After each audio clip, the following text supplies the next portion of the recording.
Welcome to Followed by Mercy with Austin Gardner. This is where we talk about God's grace and mercy that meets us and follows us even in our lowest moments and lifts us to hope again. No matter what's been broken, His love still heals. So let's move from pain to praise together, because surely goodness and mercy does follow me and pursue me all the days of my life. Welcome back to Followed by Mercy. Pastor Ricky Howard telling us a story of how God's grace has done so much in his life. So, Brother Howard, I am so glad to be back with you. But what I'd like to start with today is, what lies did you start believing about who you were back in those days? Man, at a young age. Now, again, there's some things I don't remember if we talked about the first time or not, but I can easily go into a lot of lies. I put on a portrayal as best I could. You never want anybody to think, when you're in school, you're a kid, you never want to be labeled the poor kid, Yeah. the smelly kid. You don't want those labels. But I can remember, early on, I knew that we didn't have much. I knew we didn't have a lot.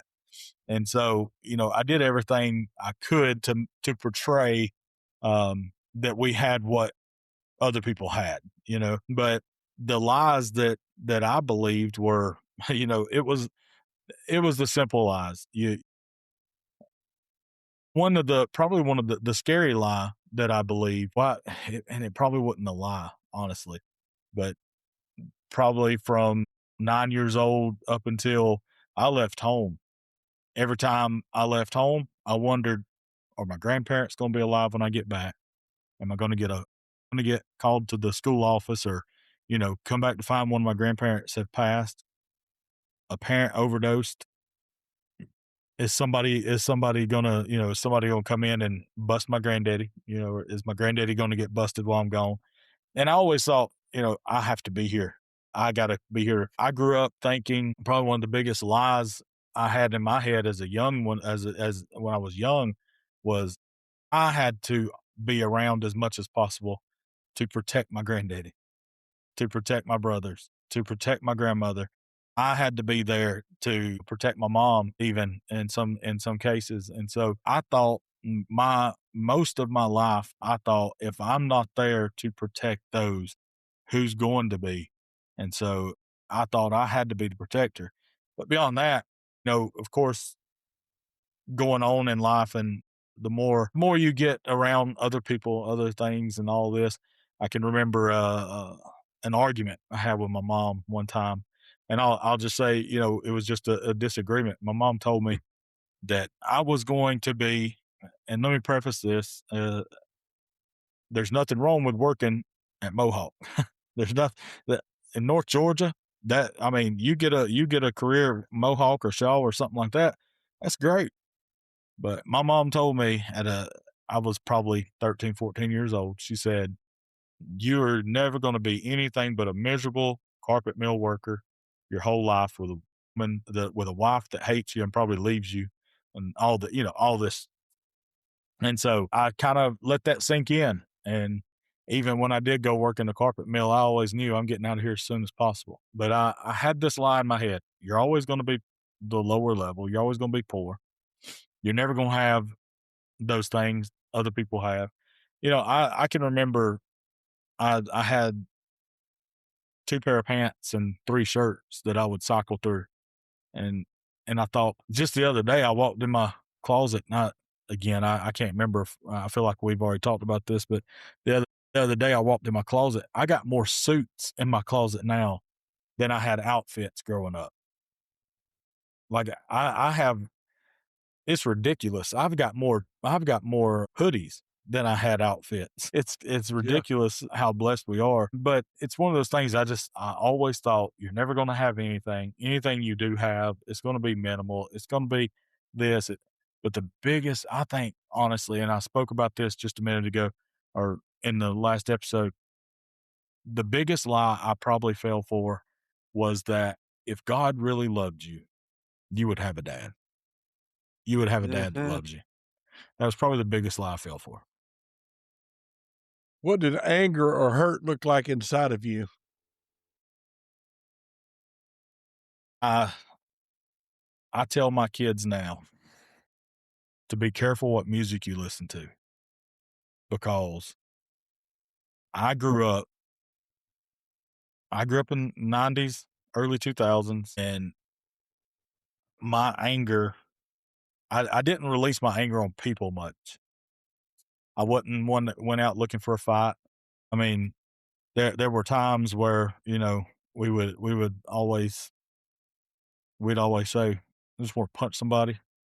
I never really went out looking for that. I never went out looking for fights. I never went out looking to get in trouble like that, anything like that. Man, music. I used to listen to. I hear it today for some reason. They're calling the music I grew up on classic, and that's ridiculous. It's not. It's I'm It's not because that you're old, so old. but yeah, I hear that stuff today. I hear people listen to it today, and I it just makes me remember. I think, why I listened to that because they were saying what I felt. That they Yeah. were expressing what I felt. They wanted to beat the tar out of some drums. They wanted to play a guitar so hard that the strings were about to pop. They wanted to scream into a microphone. That's what I wanted to do. I just didn't have the guts to do it. That makes sense. Yep. And so my anger, and this is probably some of the worst stuff I ever did. I used to go to sleep with some of the and some people like to go to sleep with, you know, easy music or nature sounds. I love nature sounds. I could go to sleep if you put on a rainstorm right now because we never get them out here. I'd lay down and go to sleep on this desk while we're Yeah. talking. But man, when I was younger, I'd put on some of that heavy metal screaming music and just close my eyes and just thank them for getting it out for me and go to sleep. It's so it's weird to think about, but my anger was always I say this, I don't know if I displaced my anger. I don't know what I did, but a lot of times I'd pick up a guitar and I'd turn the amp up. My grandmother's room was right beside mine, and I probably tortured her, but I'd pick up a guitar, I'd turn the amplifier all the way up, and I would just I mean, rip the chords, and that was anger release. We did all that. I never let my anger lead to drugs or anything like that, but and never into physical altercations, but it was always something goofy. I say it like that. It was always just goofy stuff, but and I don't know, there's I didn't have that hardcore release of. Did that anger or bitterness ever show up and hurt your relationships or or decisions you made or come back to hurt you? uh I think I think there's times where, my anger in my younger years really furthered the gap between my mom and I.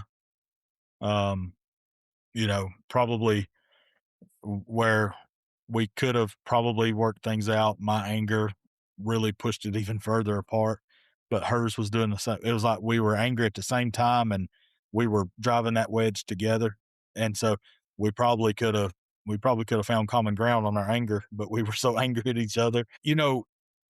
My wife would probably tell you now that when we were first married, I had to learn how to love.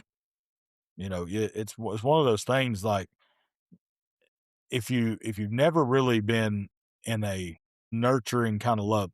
I know men, let me say this. I know men don't like talking like nurturing kind of love, but there's a nurturing kind of love that men need and desire. A man needs to know a mom's Sure. love in order True. to know how to love their wife. I know this now. At 42 years old, I know that if you don't have the love of a mother, it's going to be hard to know how to love your wife. And I know if you don't have a loving father showing you how to love his how he loves his wife, your mom, it's going to be difficult. And so it took a while, when animosity would come up in our marriage early on, I didn't know how to handle it. I never flew off the handle at my wife, but I probably said things the wrong way. I didn't sacrificially love her. I didn't love her the way I ought to or I should have. And it took a few years into our marriage and the understanding of God's word of how I'm not just supposed to, say I love you and go and make all the money I can. That was my thought was, okay, this is how I view I can love you the best. I'll go out and make every dollar I can and spoil you rotten. And you can have everything, whatever your dad gave you growing up, because she had a decent home. Whatever your mom and dad gave you growing up, I'll do it plus five. And so that was my way of showing love, but I didn't know how to communicate or talk.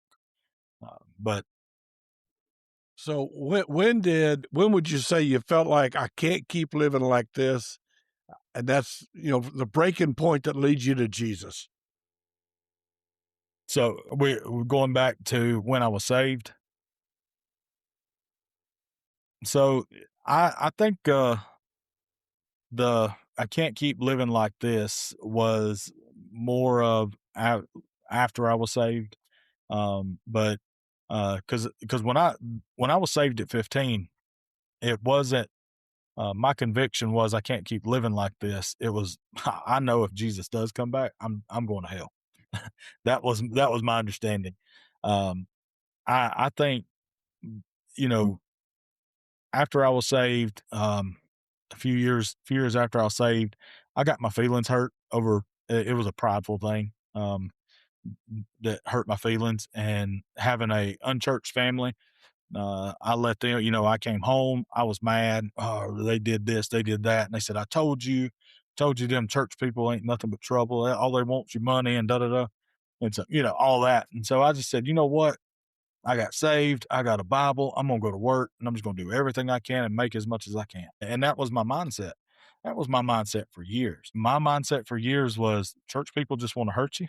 And that went to preachers and everything. And I just and they don't really care about you. They just want you as a number. That was my mentality. That was fed to me, but also, that was fed to me when I was about 17. Really throughout my life going to church, but when I was 17, I let one little instance catch that and really drive it in. Does that make sense? Um, Yeah.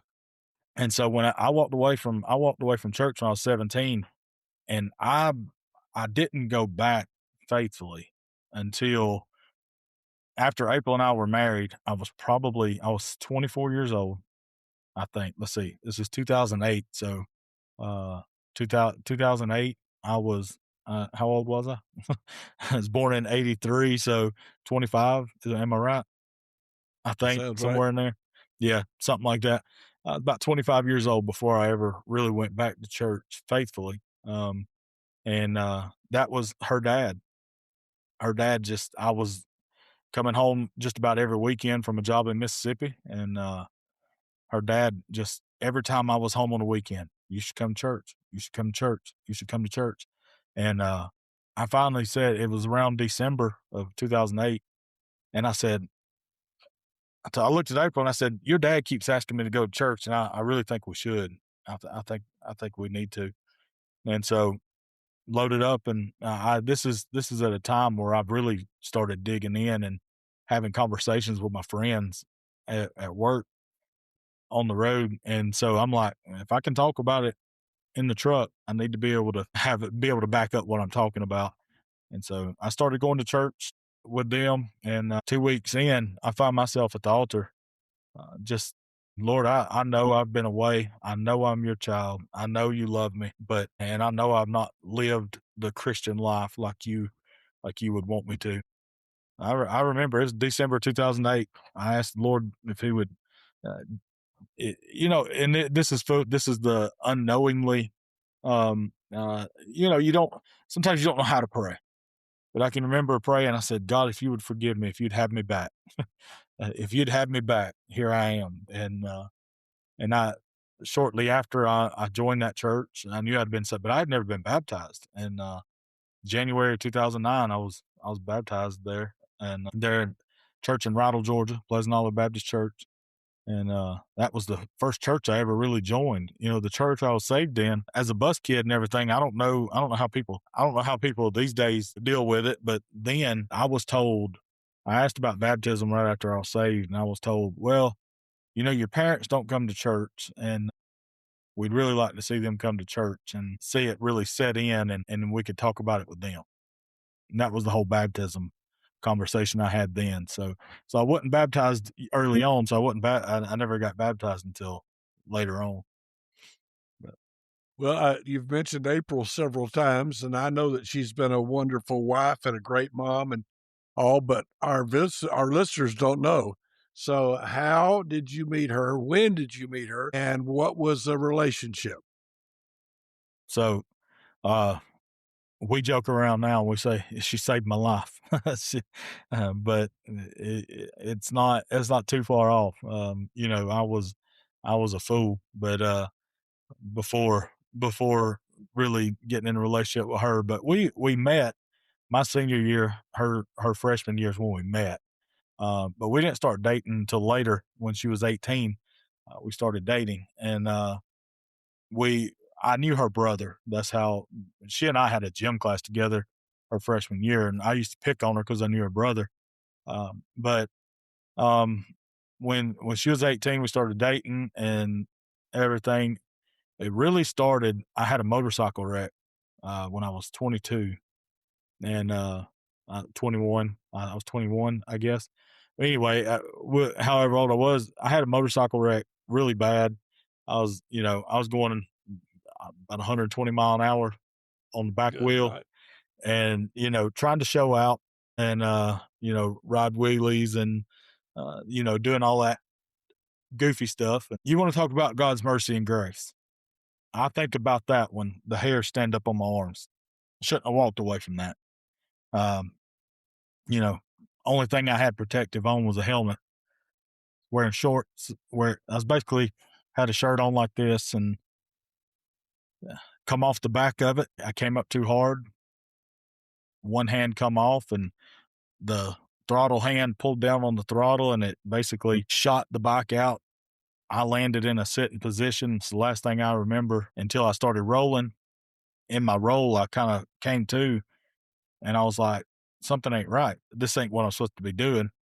And when I stopped rolling, I looked over and my bike was ghost riding down the road. So I jumped up and I took off running for my bike. My friends are hollering at me, get down, get down. And so I just kind of dead fish flopped on the ground, like, what's wrong? What happened? I didn't even know what happened. And they come over there and they're like, whatever you do not look at your hands or legs. And I'm like, are they there? And so I looked at my hands and I had no skin on my hands. And I looked down at my leg and I thought my Wow. leg was tore off. My leg was so like shredded from the asphalt that I thought my leg was ripped off. And I panicked. But, you know, back then, riding motorcycle, no motorcycle license, no insurance, nothing like that. They hid my bike in the woods. Somebody came and picked me up, took me to the hospital. It goes on from that. But they called April. She was at work. She worked at a restaurant there in Cassville, Georgia, or White, Georgia, wherever it is.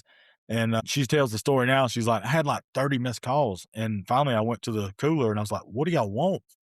And they're like, Ricky's had a bad motorcycle wreck. And she's like, what?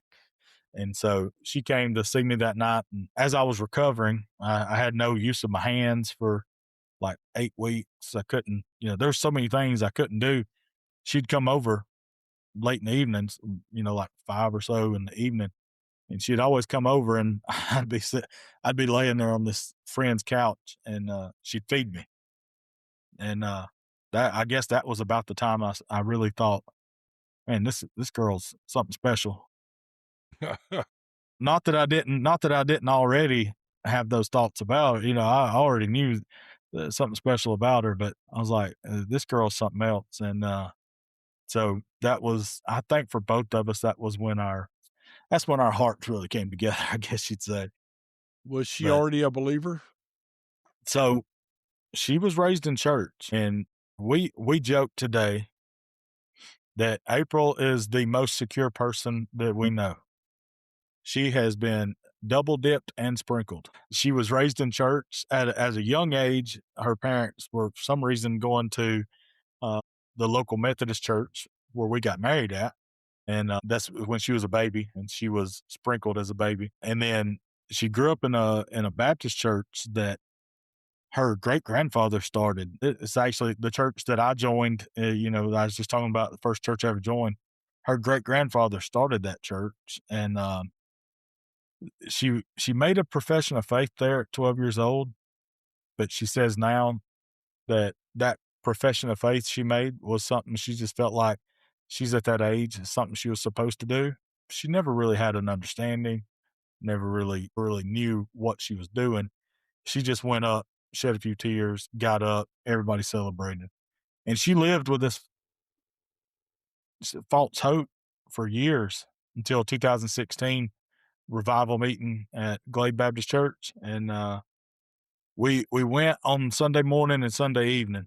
And I was working on a job in just outside of Knoxville, Tennessee. What was the name of that town? Lenore City, Tennessee. And we wanted to get back all week. My boss was really nice about things, but for some reason, and you can tell the devil had his hand in it because, my boss was all like, "Oh yeah, you want to get to church? We'll let you out. You can leave about 3 o'clock every day. We're down here toward the end of the job." Every single day there was an emergency and I had to stay late and I couldn't go. Finally, April said on, I think it was Thursday or Friday or Thursday night, she said, "I don't I don't care what's going on." They extended the meeting. It was supposed to end on Wednesday. A lot of people got saved that week. She said, "Look, they've extended this meeting. I don't care what's going on. I'm leaving Thursday or Friday morning and I'm going to church." And I said, "You go and I'll be behind you as soon as I get off."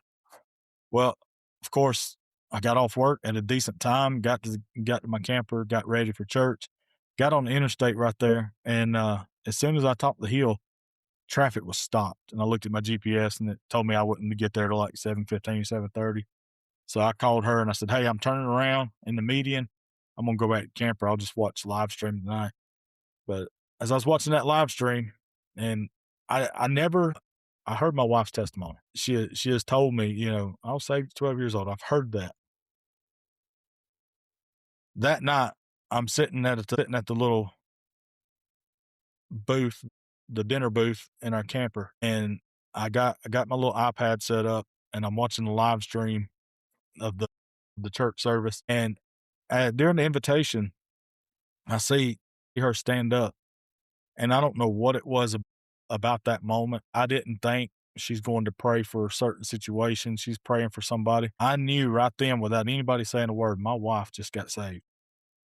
And so August, can't remember the exact day. She can tell you the exact day, but August of 2016, my wife was born again. And I'll tell you this, just a little bit of a add on to that. I already knew at this point God was calling me into ministry. I knew that God had something more for me to do. I just didn't know how I was going to do it with my job, but it wasn't my job that was holding me back. I knew that there was something that said, "Ricky, you're not ready for the ministry.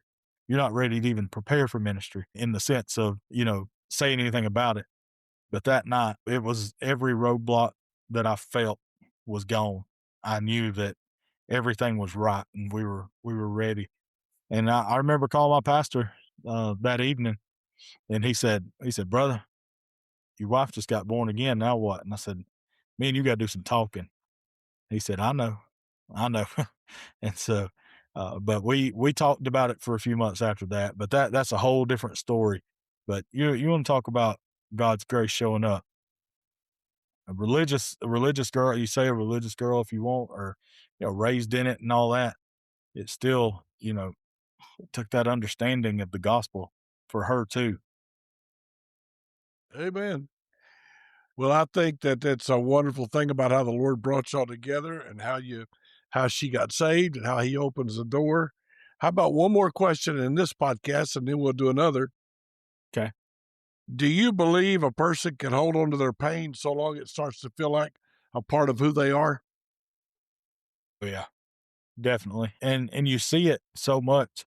I see it here with people here. And in this this little deconstruction of faith era we're in, of so many people uh leaving their faith and all that. I think we're seeing a lot of that.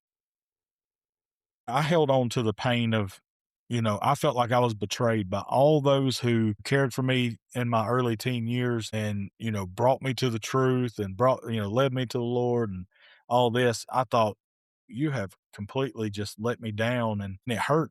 And I let the hurt, which really, looking back at it, was foolish on my end. I should have been disciplined for, even though I didn't, in the moment, I didn't do anything wrong, but I did do something wrong where I didn't correct the wrong that was going on, if that makes sense. I didn't do anything to stop the wrong that was going on. I was pretty much, I let it continue to go. And that's why I got disciplined for it. And I thought, well, you just, that hurt me because you knew I didn't do anything. You knew it wasn't me, but I wouldn't have rat. And so, but I let that kind of define who I was as far as a Christian. Oh, I'm a Christian, but I'm not one of those church Christians, because that's this is what they are. I'm not one of those churchy Christians. I'm this kind. And there are, I can name different eras of hurt in my life that, yeah, I probably have some kind of hurt that defines me, or I let define me for certain amounts of time. I probably went into the woe is me at some points about, you know, I ain't, my dad's not around. My dad's died at 10 years old. When I was 10 years old, my dad passed away and I didn't have a dad and all this. And I let that probably through my teen years kind of define a little sob story. I probably wasn't 30 years old before I realized my dad was a dirtbag the whole time and didn't really care. I'll be 100% honest with you. I was 14 years old. My dad died when I was 10. I was 14 years old, and I had my granddaddy uh, go and sign for me to get his nickname tattooed on my arm. And my granddaddy did it. And and so at 30 years old, I can remember sitting in front of a mirror shaving, and I looked at this tattoo on my arm, and I thought, and I remember crying. And April was like, "What are you doing? What's the matter? Are you okay?" And I said, "I have scarred my body for a man who didn't care a thing about me. I cared more about him when I was 14 years old and he's dead in the ground. I had more care for him and got his name tattooed on my arm than he ever cared about me in my 10 years of existence while he was alive." It's ridiculous. And so, there might have been a little bit of, but I never really let that define anything about me. I was like, that was almost a freedom. Like, I don't have to sit here and mourn. Like, wow, my dad's been dead 20 years, but I've not missed a thing, because if he was alive for these 20 years, he'd have been off doing his own thing. That was a realization for me. It was a realization, probably, knowing him, knowing how he was, I'd have been lucky if he'd have been alive, if he'd have made it to my wedding. And so, I'm trying not to run a lot of rabbits, but people can. It's so easy. I see people here that I don't want to tell too much of somebody else's story. I'll leave this as vague as possible. But imagine a marriage where both people, I really don't know how to go about this. This is something we've dealt with here, right? Since being here, both people have done something wrong, and neither one of them, they can't seem to reconcile the marriage, the relationship, because neither one can get over what the other did, even though they both did the same thing. You know what I mean? And it's like you're letting this anger define your relationship, and neither all of this happened before you were saved. And you can't, what you need to, and what I've tried to tell them is, you need to look at, this was the old one, the old person. This was the old man. This was the old woman. The new man and the new woman hadn't done that. And so now you're holding anger for dead people. Yep, that's right. That would be like me being mad at my dad right now. My dad's been dead for 32 years. He ain't done anything to affect my life today. He didn't do anything that affects me in this moment right now. So why would I be mad at him? Why would that define where my anger or where my life is? If we hold on to things we can't, so many things we can't change, can't do anything about. And you and I were talking off camera a while ago, uh, and I use the analogy, you know, anger is the same way. But I use the analogy of a restaurant. If I walk into a restaurant and I see bugs crawling on the floor, I'm probably going to leave and go somewhere else. I say probably. I'm leaving and going somewhere else. I'm not eating there, right? Now, in my life, if I don't like the situation I'm in, no matter how mad it makes me that I'm in it, I have two choices. I can stay in that situation or I can find a different situation. It's that simple. Here's the thing. If we're always looking and trusting what we can do, that was my thing. Probably I look back at my time working oil and gas and all of my time chasing money, chasing the hours, the overtime and all that. Every bit of that was anger for how I grew up. I grew up with nothing. I refuse to be that way. I refuse to be that deadbeat that loses his job every 6 months. I refuse to be that deadbeat that can't buy Christmas. I refuse to be that deadbeat that can't do this and can't do that.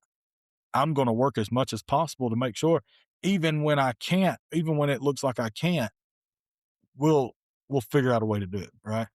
And so maybe that led to it, but that was all what I could do.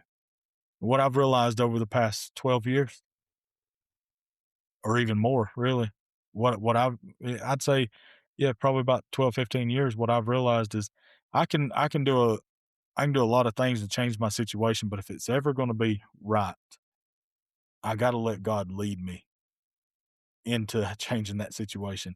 I gotta chase his will, not mine. Because I'm gonna take my will. If I follow my will, it's always gonna be about the wallet. But if I chase his will, it's always gonna be right. Amen. It's going to bring peace and joy and Yes, sir. the abundant life. Well, we're going to have one more podcast for you, and we're going to talk about how Brother Ricky overcame the past, left the past. He's not camped out in the past. He's only talking about his past to help you, because when you're with him, that's not what he's going to talk about. He'll talk about Jesus, talk about what he's doing now. He lives now, today. And our God is I am. I am is his name. I am that I am. Amen. And the I am lives today and helps you That's right. right where you are. And this man is pastoring a church, married a wonderful, wonderful wife, two wonderful children. Not really children, kind of young adults. His one son is already working full time, just about, and going to school. So I'm just telling you, God is good. And I don't care where you are, and I don't care what's going wrong in your life. Brother Ricky Howard can tell you God can take care of you, and God can get you through that. So I want you to be with us tomorrow, and we'll bring back, we've been on 30-minute sessions, 40-minute sessions. And so I hope that it's been a blessing to you. And we look forward to hearing from you. If you're enjoying it at all, share it with somebody, give it a like, and tell somebody about it. We appreciate it. See you tomorrow. Amen. Thanks for listening to Followed by Mercy with Austin Gardner. If today's message spoke to your heart, share it with someone who needs to know God hasn't given up on them. Remember, your pain isn't the end of your story. In Jesus, it can become praise. Thank you.